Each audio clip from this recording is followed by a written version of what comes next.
Hello and Assalamualaikum semua. So welcome back to Film Missing YouTube channel. Dan dalam video kali ini aku akan review sebuah filem yang berjudul Thor Love and Thunder. Okay. So sepatutnya Thor Love and Thunder ni aku patutnya review pada bulan 7 hari tu. Akan tapi ekoran daripada kes filem ni depend dekat Malaysia tak dapat ditunjukkan. Ekoran ada apa ni? Ada agenda pelangi lah, ada agenda ketuhanan lah dan sebagainya. Disebabkan itu kita tak boleh tengok filem tu. And disebabkan itu juga aku tak boleh nak review this filem. Akan tapi this filem Thor Love and Thunder telah land dekat Disney Plus. So kita semua dah boleh tengok dan aku pun dah tengok. And here we go untuk review Thor Love and Thunder. So basically Thor Love and Thunder ni ianya adalah filem yang keempat untuk karakter yang bernama Thor. Dan juga filem Thor Love and Thunder ni diarahkan oleh tak lain dan tak bukan Taika Waititi dan dibintangi oleh pelakon-pelakon yang terkenal. Contohnya seperti Chris Hemsworth sebagai Thor, lepas tu ada Natalie Portman sebagai The Mighty Thor, Tessa Thompson sebagai Valkyrie, Taika Waititi sendiri sebagai Korg, dan last but not least adalah Christian Bale sebagai Gorr the God Butcher. Okay, so apa yang korang boleh expect daripada apa yang aku review ni, aku akan bagi tahu pendapat aku towards this movie, this film of MCU. Dan juga aku tak akan letak banyak footage, aku akan talk a lot. So kalau korang bosan dengan apa yang aku cakap, just skip, tutup tu, tak apa, it's okay. Right. So kita sambung dengan storyline untuk filem Thor Love and Thunder ni. Basically this film Thor Love and Thunder ni ianya adalah sebuah perjalanan of Thor. Okay, ianya adalah macam sebuah event yang berlaku selepas Avengers Endgame.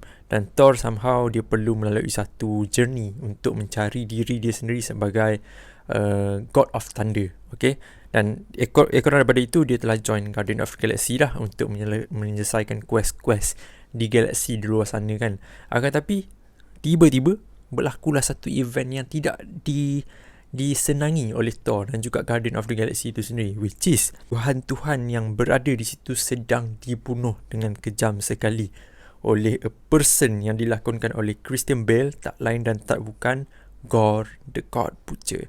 Dan ekoran daripada itu Thor perlu pergi menyelesaikan ataupun perlu pergi bertarung dengan Gorr the God Butcher ini. So basically itu adalah dia dia punya storyline sangat-sangatlah simple. Okay, so kita further on dengan apa yang aku suka dan apa yang aku tak suka dengan filem ni.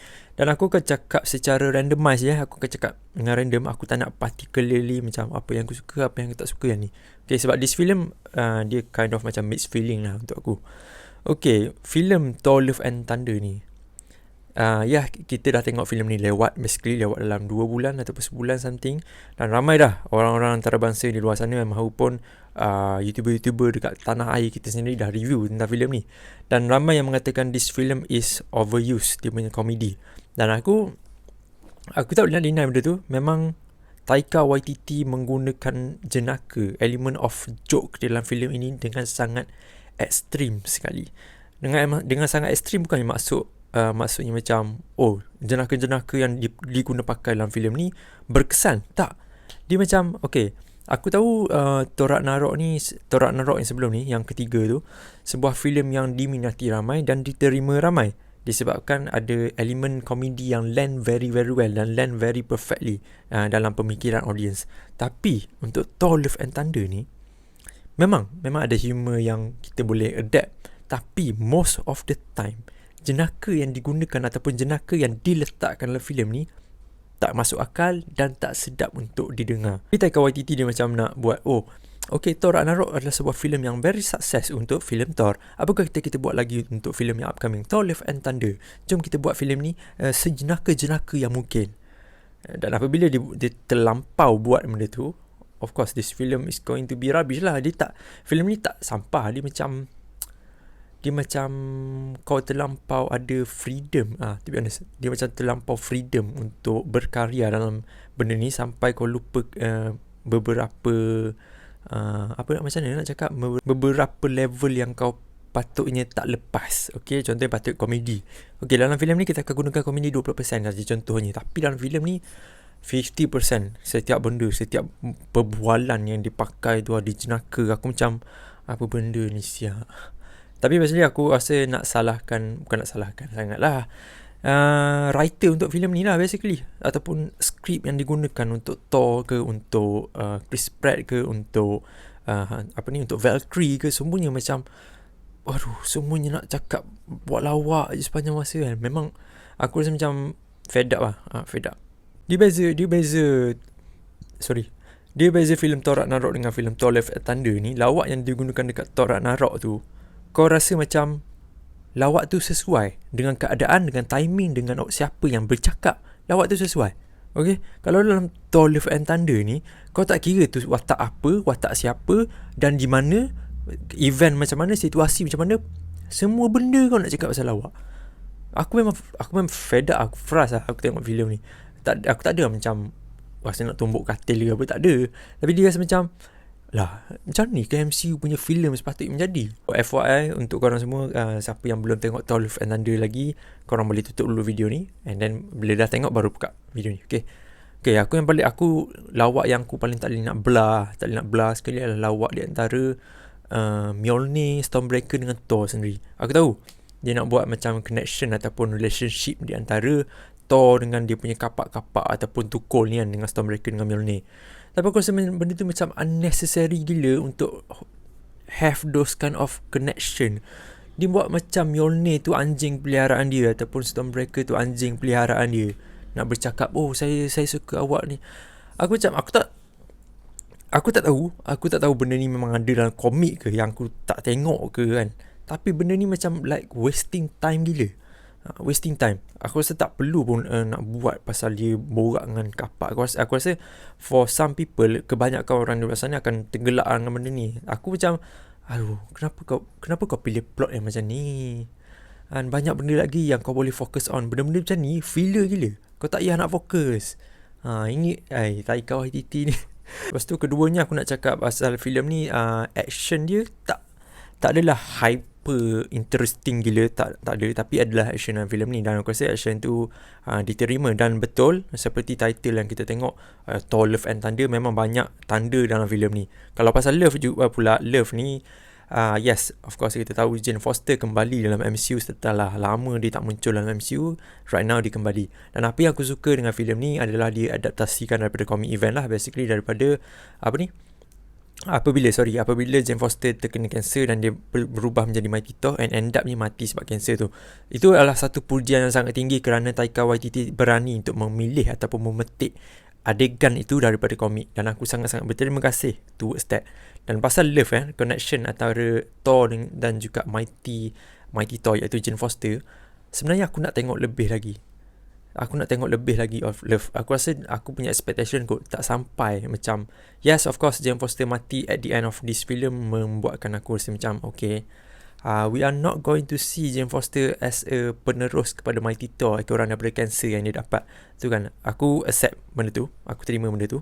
Tapi kalau boleh, aku mahukan running time yang lama ataupun screen time yang lama untuk Mighty Thor, untuk character development untuk Mighty Thor ni bersama dengan Thor. Kalau boleh aku nak lebih lagi, sebab aku tak rasa semua orang akan rasa sedih ataupun simpati apabila Jane Foster, girlfriend kepada Thor ni mati at the end of that film. Aku tahu kalau korang sedih, komen kat bawah. Kalau tak sedih, komen juga kat bawah. Okay.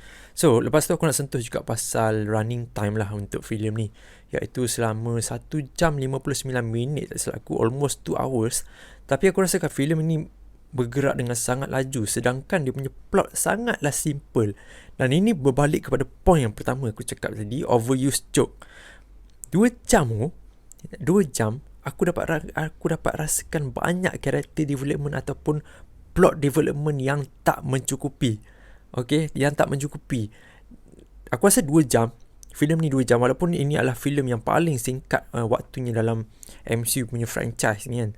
Tapi aku rasa 2 jam tu mencukupi untuk cerita tentang Thor Love and Thunder. Cumanya kau lebih fokus on plot-plot yang tak penting, conversation yang tak penting, yang membuatkan filem ni bergerak dengan sangat laju. Tak tahu mana hala tuju dia, sebab dia banyak sembang dengan benda-benda yang tak penting kan. Lepas tu kita cakap pasal ni semua benda yang aku cakap ni berkait sebab tu aku tak nak point out satu-satu. Kita cakap pasal gore dekat Butcher. Okay, aku tak dapat nafikan, aku rasa aku perlu bagi pujian 100% kepada Christian Bale kerana telah melakukan watak sebagai Gore, dan aku berterima kasih kerana dia yang memegang watak Gore ni lah.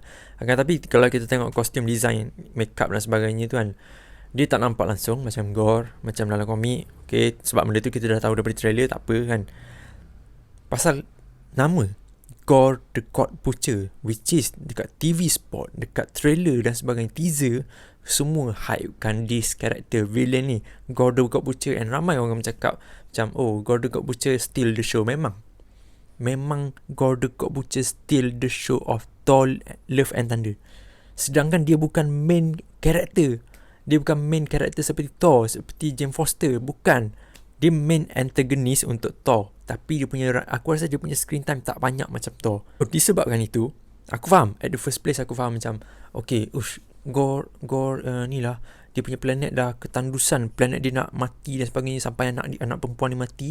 Lepas tu ada satu Tuhan ni kan, satu God ni cakap lebih kurang dengan Gore kan. Lepas tu Gore macam fed up, tiba-tiba Necrosword ada kat situ kan. Oh, Necrosword chose you, pump dia bunuh God tu kan. Lepas tu dia pilih untuk bunuh God lain-lain kan. Aku faham benda tu looks terrifying, okay.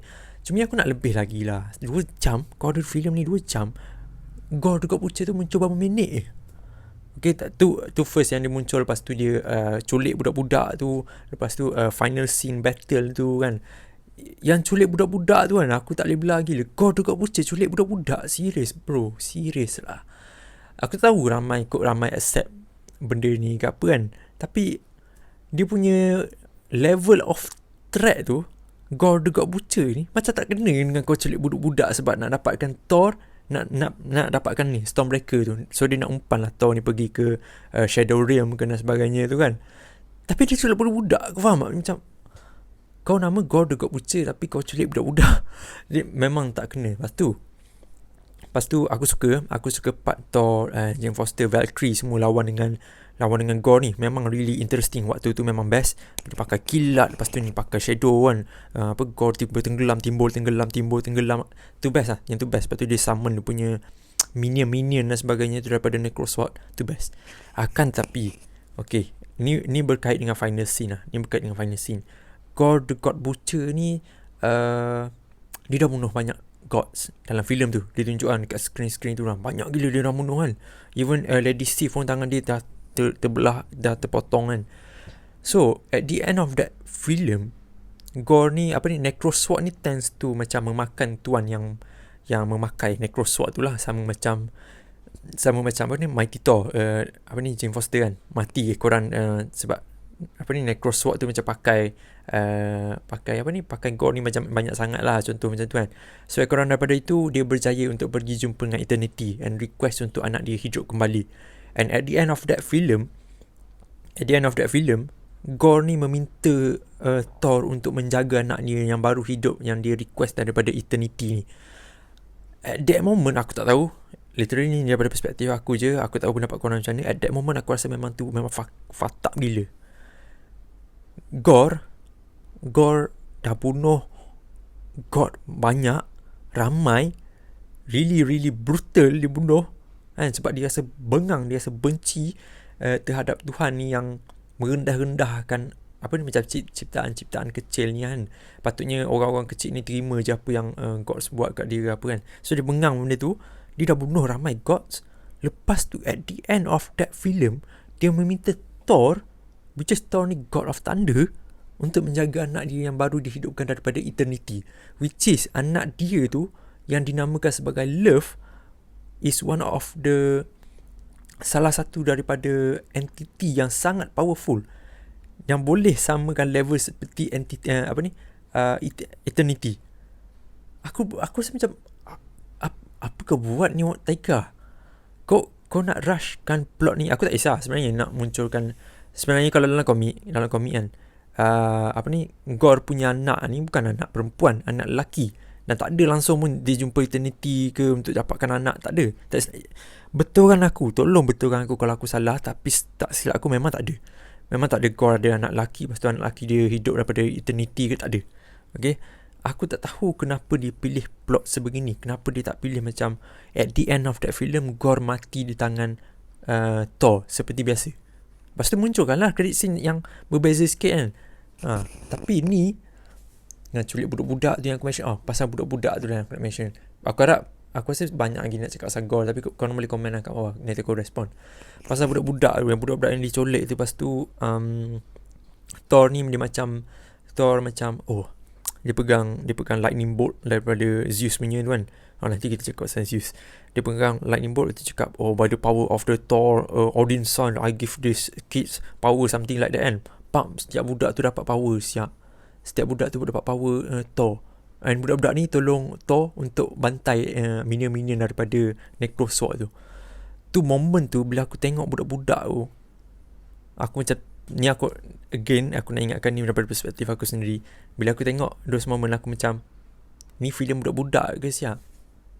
No disgrace untuk orang-orang yang berumur 12 tahun ke apa kan.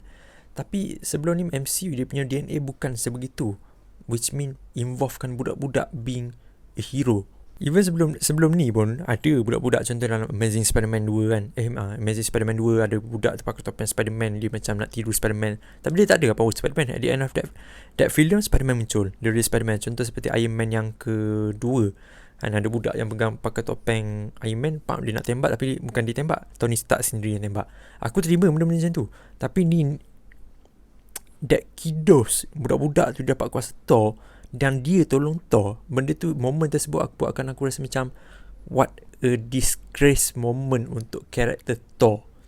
Sebab tu filem ini sangat-sangat diratingkan rendah oleh review filem luar sana, orang yang baca komik dan sebagainya. Sebab filem Thor Love and Thunder ni membuatkan karakter Thor tu sangat-sangat rendah. Sedangkan daripada perspektif aku lah, kau ada lightning bolt daripada Zeus, kau ada strength of God of Thunder, kau boleh bantai je siap minion tu.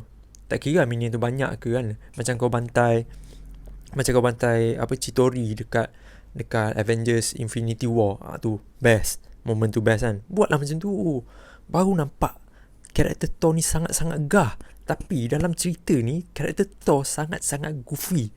Sangat-sangat, aku rasa macam tak nak sebut, tapi macam Taika membuatkan karakter Thor ni bukan almighty God of Thunder, tak. Dia more kepada a person yang sangat-sangat goofy, yang ada kuasa gilat. Sejujurnya, aku boleh cakap this film akan stand very well, akan stand dengan sangat baik kalau ianya bukan duduk dalam Marvel Cinematic Universe punya franchise. Itu akan jadi okay. Tapi since this film dia dah duduk dalam MCU dan adalah filem yang keempat untuk karakter Thor, we expect more than this. Okay, aku tahu, aku faham. Dan aku juga terima di mana filem ini adalah filem yang agak santai. Kita tak perlu nak fikir pasal multiverse, kita tak perlu nak fikir pasal physics, science, time dan sebagainya. Kita tak perlu letak tepi semua benda tu. Kita cakap pasal karakter Thor. Aku faham. Tapi aku tak rasa ini caranya untuk memperbodohkan karakter Thor ni. Tambahan pula, Korg punya narration tu, aku rasa perlu disampaikan oleh Thor sendiri cerita tersebut.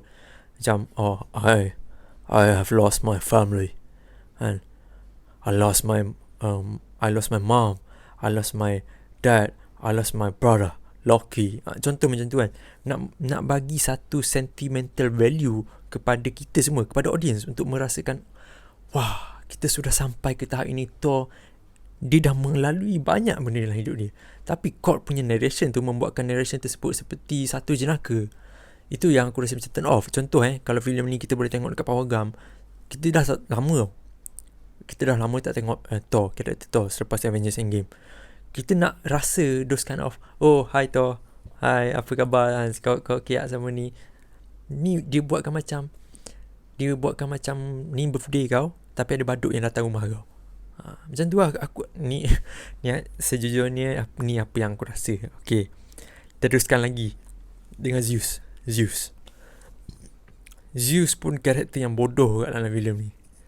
Karakter yang bodoh, karakter yang buat lawak, buat kelakar. Sedangkan Thor dalam cerita ni, dia ada mention, oh, Zeus ni the almighty contohnya, lagi power, lagi tinggi je darjat ni daripada Thor kan. Tapi kau tengok ada part yang dia turun tangga pakai skirt tu kan, yang dia angkat skirt dia sikit tu kan. Aku macam, kau ni nak main-main ke? Aku ingat apa Chris Hemsworth cakap apabila dia ditemu ramah lah. Dia cakap, Chris Hemsworth, apa pendapat kau tentang Taika Waititi? Lepas tu Chris Hemsworth cakap, dia seperti seorang budak yang berfantasi. Okay, we respect your kau nak berfantasi. Dan even Thor Ragnarok, filem arahan Taika Waititi stand very very well.